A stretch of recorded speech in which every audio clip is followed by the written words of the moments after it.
Anak bioskop.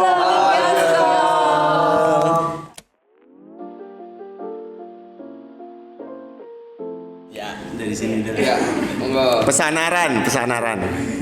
Penasaran. Enggak dikoreksi sendiri, aku suka banget. Gak nyambung.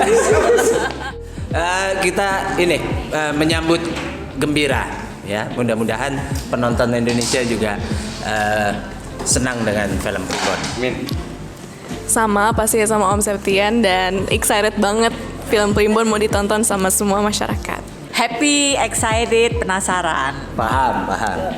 Kalau aku tegang, Paham? izin. Paham. Iya, tegang soalnya belum nonton. Saya juga belum nonton ini, jadi tegang. Terima kasih. Oh, ini Mas Nugi sangat amat hafal. Kau gue lagi. Yang muda sekarang kan.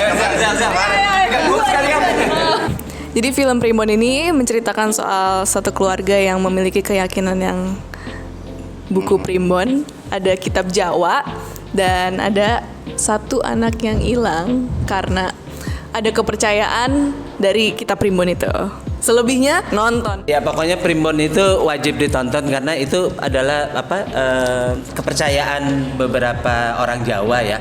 Nah di situ ada unsur-unsur yang kita bisa pelajari gitu ya. Salah satunya tentang fenomena alam dengan kelakuan-kelakuan kita di kehidupan gitu. Jadi cari titik baiknya. Saya sebagai sutradara, Mas Rudi Sujarwo. Sutradaranya Rudi Sujarwo, saya sebagai Pak D. Saya sebagai Banyu, bapaknya Azela. Saya Azela sebagai Tari, anaknya Pak Banyu dan adiknya Rana. Saya Opianda Resta, saya berperan sebagai bojone Pak D atau enggak Bude, tapi saya jenengnya Mbak Sri. Mbak Sri itu kakaknya Banyu. Adiknya Bude Sepuh dan Bude Ning. Jadi kita ada 4 orang nih. Satu Bude Sepuh, kemudian Yayang Senur, kemudian Bude Ning. Itu Soroja, ya. Kemudian yang ketiga saya Budesri dan keempat Banyu. Jadi Banyu itu bungsu. Satu keluarga yang percaya dengan Primbon. Iya. Halo, saya Ciko Kurniawan, di sini berperan sebagai istrinya Mas Nugi. Enggak, bukan. Enggak, aku di sini berperan sebagai Banyu, teman dari kecilnya Rana. Kok Banyu? Kok Banyu? Ayo, siapa namanya? Ayo. Ini. Oh iya, Om Nugi banyak banget pengalamannya.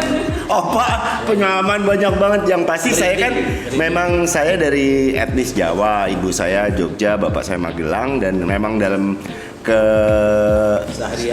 keseharian kehidupan saya dari zaman mbah saya selalu dikasih tahu tentang hal-hal baik, misalnya kayak kalau bayi kan ada petonan ini hari yang untuk bubur merah itu kan segala macam masuk ke dalam khasanah tradisi, dan ternyata tradisi itu lekat dengan apa yang ditulis di kitab Primbon. Jadi buat saya biasa mendengar istilah ruatan, terus istilah juga hari baik, hari buruk dan segala macam itu biasa mendengar, tapi sebagai pelaku kehidupan di Jakarta memang jarang ketemu, dan ini kayak flashback sama keadaan-keadaan waktu saya masih kecil, sering dengar keluarga saya di Jawa Tengah itu ngomongin soal keadaan-keadaan yang zaman dulu disiapkan untuk suatu peristiwa-peristiwa dalam hidup saudara-saudara saya yang di Jawa Tengah itu. Dan itu ternyata sampai sekarang masih terjadi di film ini, dikasih lihat bagaimana sebuah keluarga yang sangat kental karena hidupnya ada di Jawa kan, di lokasi kita cerita memang daerah Jawa, dan di situ dikasih lihat bahwa manusia yang hidup dengan kitab Primbon ini mempunyai pantangan-pantangan di hari-hari tertentu, karena wetonan itu berkaitan erat dengan keberuntungan, terus juga dengan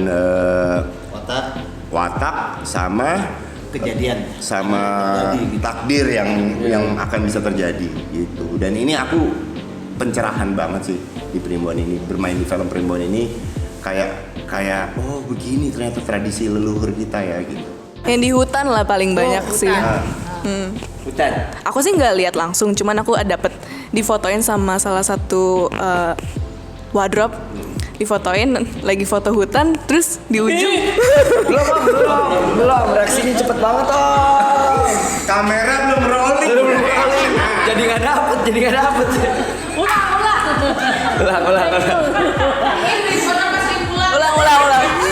ulang. Jadi ulang nih. Ada difotoin sama orang wardrobe di hutan, dia foto, pengen lihat foto pemandangannya aja gitu, terus di pojok ada apa? Ada apaan? Ada cewek pakai jubah panjang warna putih. Teriak. Terus kemana? dikasih lihat kok yang pas di hutan. Iya, dikasih lihat. Oh, ada video. Itu video atau foto gitu? Foto ya, aku juga lupa. Ternyata Pas lagi kita kejar-kejaran. Iya, kejar-kejaran. Iya.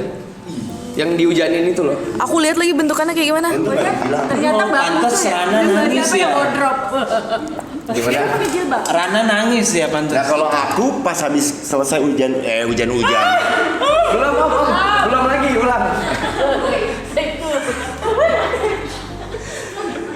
Pas habis selesai hutan-hutanan tadi kan pulang. Bareng sama saya. Kita breaknya jam 2 pagi.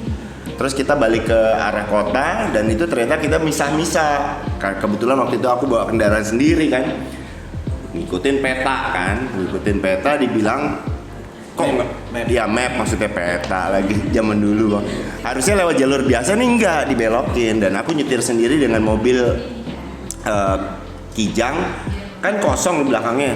Ya lumayan loh kok ternyata jalannya sesepi ini, nggak ada lampu, nggak ada mobil lain, cuman aku doang lewat. Udah santai dengan pikiran positif, tiba-tiba di satu pertigaan itu ngelihat sosok yang tampilannya wanita lagi dengan bajunya baju biasa, baju daster tapi rambutnya panjang, terus mukanya kayak bercak-bercak sampai seluruh badan, terus gitu di bawah, jadi dia bersimpuh di bawah. Aku apaan tuh? Wah, kamu ambil sampai kayak siapa? Apaan tuh? Komik. Si Jaja kayak Pak Haji Jaja tanya apaan? Tapi kan aku kan di sebelah kan, karena mobilnya pas gini harus ke sini. Jadi aku dari situ sampai ke hotel kira-kira 30 menitan itu dalam suatu situasi yang lumayan deg-degan karena sepi kan di mobil. Rencananya pulang mau bareng. Tapi terpaksa terpisah dan itu pengalaman yang nggak pernah terjadi sebelumnya. Mungkin memang kita di lokasi Primbon dengan auranya seperti itu, yang tadinya bocor-bocor kayak gini menjadi sesuatu yang serius kan. Mungkin itu jadi sesuatu yang membuat emosi Terpanggil. bawah sadar kita terpanggil untuk sensitif sama yang kayak gitu. Jadi Iya, sebenarnya kita kan ini syutingnya di Clayton, ya kan, Clayton, ya kan. Jadi betul-betul di desa ya. Jadi ada sebuah rumah limasan, bentuknya dan joglo apa limasan ya? Oke. Jadi ada dua tempat, dua rumah. Yang satu rumahnya keluarganya Nugi, itu bentuknya joglo ya. Itu ternyata katanya rumah itu umurnya udah tua sekali ya, lama sekali dan kosong, gudang, bener kan? Dan deng. rumah pertama kali yang punya sumber mata air di desa itu. Oh, Rumah pertama. rumah pertama. Jadi pas kita syuting hari pertama, kebetulan yang take pertama tuh kan gue Iya, tuh ya. iya, bener. Gue ngelihatnya, waduh, di rumahnya aja juga udah serem banget, ya kan. Terus Oh iya dia duluan. Terus kalau gue sih nggak ngalami apa-apa gitu. Tapi yang gue dengar dari kru-kru, jadi kan pas pagi-pagi sebelum syuting dibersihin lagi. Terus katanya ada yang ketawa. Itu lagi ketawanya. Oh, denger suara ketawa sendiri. Itu ya ampun kan serem banget kan, ketawa ternyata butet. Iya. Digocek lagi. Sama aja meduren. Salah banget. Nah, pas yang rumah kedua, rumahnya gue, ya kan, rumahnya kita ya, Iya, rumahnya Bude Sepuh ya, rumahnya Bude Sepuh. Itu rumahnya juga aneh tuh, bener nggak? Iya. Banyak boneka yang digantung-gantung. Rumah joglo juga. Joglo tua. Yang Terus yang tinggal nenek-nenek sendirian. Terus banyak boneka-boneka dipajang, bener nggak? Digantung. Digantung Di di pohon. Di depan rumah. Di pohon depan rumah. Pokoknya spooky banget ya. Iya. Dan kita mikir itu properti, ternyata emang rumahnya. Aslinya memang. Sempat kejedot tuh aku. Hah? Sama Bonekanya. Oh, pantesan. Ya. Jadi ini situasi di lokasi memang menggambarkan keadaan yang Iya, betul. yang belum ini sih, belum pernah. Jadi kita pokoknya alami. kalau mau ke toilet ya di lokasi ya, gue selalu Misi-misi. minta apa? Oh, temenin. Aku tuh di set tuh banyak banget di hutan kebetulan. Nyari Rana sama Tari berdua gitu. Terus Janu kebetulan tuh emang skeptis sama Primbon. Bukan satu-satunya, rasanya tuh aku doang yang cukup modern di situ gitu maksudnya. Jadi pas di sana juga aku emang orang yang gak sensitif kali ya. Jadi nggak ngerasain apa-apa selain kuping udah budek gara-garanya kita tuh syuting di hutan, terus hujannya nggak berhenti. Gitu. Hujan real ya? Hujan real gitu. Tapi emang harus lari-larian terus kan gitu maksudnya, emang lagi nyari Rana gitu dan keadaannya hektik. Nah terus kalau diterusin ntar aku spoiler, jadi aku nggak bisa terusin. Terima kasih. Tapi ceritain dong yang sebetulnya si Rana tuh enteng badannya, tapi pas dipotong dia berat banget. Oh berat banget gitu. Itu gara-gara bukan ada mistisnya, gara-gara saya lemah. Makasih Om. Dan saya ngebantunya nggak bisa. Iya. Kalau buat saya sih ini lebih kepada psikologi drama yang memandang situasi itu menyeramkan dari cara pandangnya. Kalau orang yang udah biasa ngelakuin mungkin nggak jadi serem, tapi jujur kita belum pernah ngelihat hasil akhirnya. Tapi pada saat kita melakoni, kita tuh diajak diskusi sama Mas Rudi sebagai sutradara bahwa scene ini adalah mengetengahkan tentang situasi yang misterius, horor. Nah, kemungkinan besar penonton harus nangkep itu. Gimana caranya? Nah, itu diskusi itu buat saya, kita diajak melakoni satu peran yang kadang-kadang nggak harus kelihatan horor, tapi ternyata nanti ada horornya. Dalam tanda kutip horor ya, bukan horor yang wah gitu, enggak. Cuman karena situasinya dibikin sedemikian misteri. Kayak saya lagi mau berangkat kerja, lihat anak si Rana lagi makan, harusnya kan nggak sesuatu yang, tapi karena pendekatan kita udah di drive diskusi sama Mas Rudi tentang ini nanti situasi kayak gini, kayak gitu. Nah tapi kan kita nggak boleh ngajak penonton untuk serem duluan dengan apa nih gitu. Jadi Primbon ini mengajak orang untuk stuck di layar untuk ngikutin jalan cerita drama dan sekaligus suspense-nya yang dihadirkan tanpa harus ngasih lihat sosok-sosok yang menyeramkan. Itu yang beda sih aku rasa sih. Iya, rasanya tuh kayak simple tapi scary. Kayak kita semua adegan-adegannya bisa dibilang agak simple, tapi kayak simple yang bikin orang-orang tuh jadi kayak bentar deh.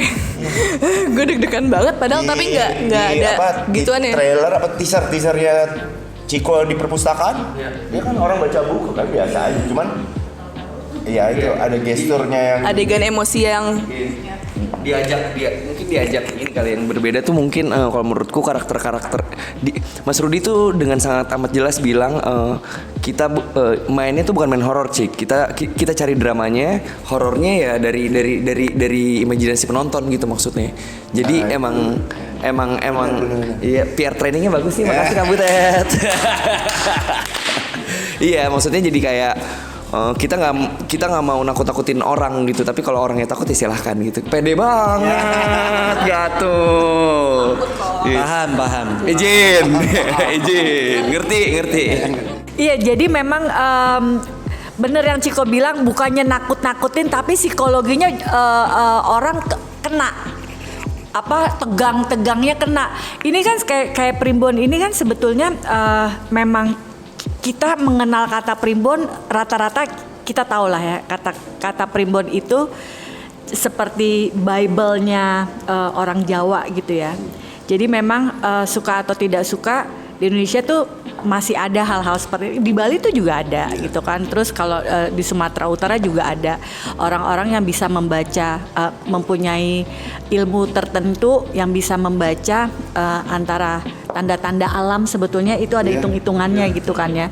Dan itu sebetulnya kalau mau dibawa logika, ada logikanya. Tapi kalau mau dibawa serem, ada seremnya juga. Nah ini based on Primbon, kemudian ada hitung-hitungannya yang akhirnya membuat suasana psikologi penonton dan imajinasi penonton dibikin sama Rudy itu setegang dan semencekam. Iya. Gitu loh. Dari dari ini deh, artistik ya. Set. Kemudian lightingnya dibikinnya kan lihat deh nanti nuansanya gitu. Itu aja udah pemilihan tempat. Kan gini, kita kan mikirnya gini, lo ngapain ya syuting jauh-jauh ke Clayton, ya kan? Padahal kan cari aja di daerah Depok lapangan luas, lo taruh joglo, bisa setting kayak gitu nggak, Cik? Tapi enggak. Jadi effortnya kita, terus bagaimana menampilkan suasana yang betul-betul semuanya dibungkus mencekam ya.